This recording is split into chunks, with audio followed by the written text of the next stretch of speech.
This is our story, and it started with one yes. I was just an ordinary high school guy, and I had been changed by God's grace and Jesus' love. And my heart was broken for my teammates who were far from God.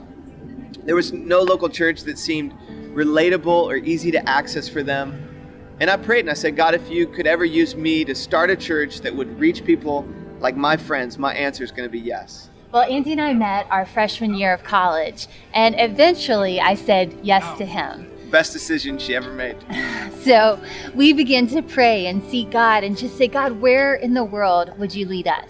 Silicon Valley met every criteria. It was a region that was reaching people all over the world through groundbreaking technology. It was shaping culture and influencing people really in every corner of the globe. It can be done here, they warned us. Silicon Valley is a graveyard for church planters. They said it's too expensive, it's too diverse, too liberal, too transient. The darkness here is too great. But then we started sensing God saying to us, I want you to see things differently.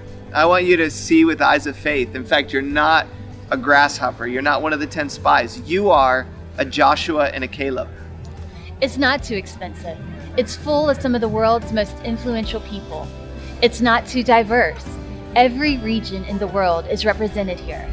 It's not too transient. In fact, the Holy Spirit only needs one moment to change somebody's life. It's not too dark. It's desperate for the light of the world. He said, my kingdom is advancing and the gates of hell will not prevail against it. And I'm at work in people's hearts here. The real question is, do you have the faith to join me? We decided we wouldn't insult God with small dreams and safe living. We would see these obstacles as opportunities for our God to do great things. But a dream this big could not be accomplished alone. It would take a team of people who said yes. And the ask would not be small. Would you be willing to move from the East Coast to the West Coast? Would you leave your friends and family and sell your house and your possessions? Oh, by the way, would you be willing to raise your own salary with no guarantee of future security? And would you risk everything familiar and have the audacity to believe God for a movement of His hand in Silicon Valley? It started with a yes. We sensed God leading us to be a part of this vision. So we moved here to love and to serve our city.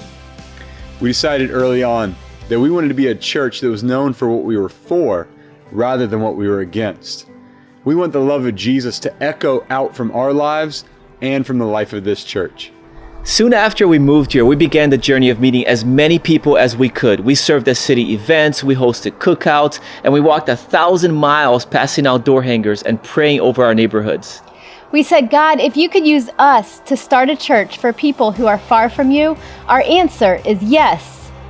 On November 16, 2008, right here, 175 people walked to the doors of Don College School to celebrate our first public service. And 285 people joined us for our grand opening in February. We believe the Spirit of God was on the move in the Silicon Valley, and South Bay Church wanted to be on the front lines.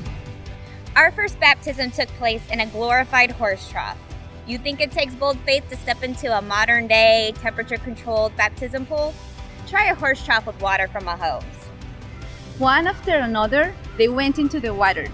Tiana, Jason Petit, Jennifer Spafford, 17 stories of God's relentless pursuit, surrendering control, receiving forgiveness, and finding freedom. We started each Sunday at 6 a.m. by setting up chairs, a sound system, and lights.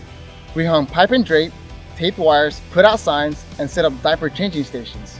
This church was built on the backs of people who say we will not be consumers, we will be contributors to a purpose greater than ourselves. This church was built on a dream team that kept saying yes to God. In 2012, God opened the door of an old banquet hall that was shut down by the city for drug use and inappropriate activity.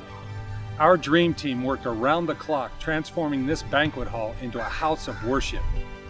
In February of 2014, we launched our second campus in the Sunnyvale Community Center.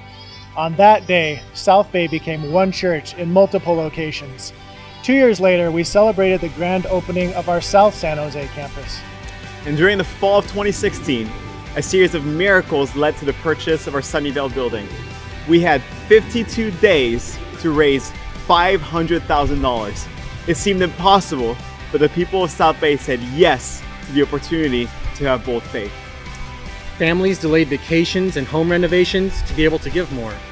People worked around the clock, tearing down walls, hanging screens, and building a stage. Then, on Christmas Eve of 2016, with paint still literally wet on the walls, South Bay held our first service in that miracle building.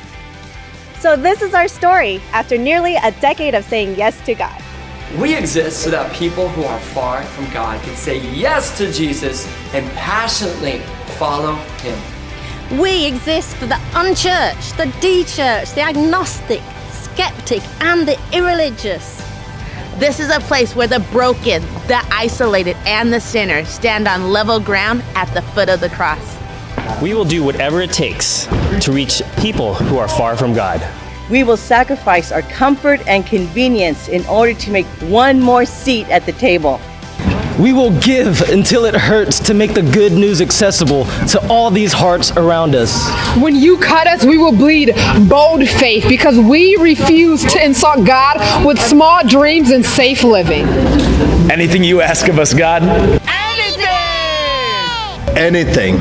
Anything you ask of us, you have our resounding yes. This is our story. This is our story.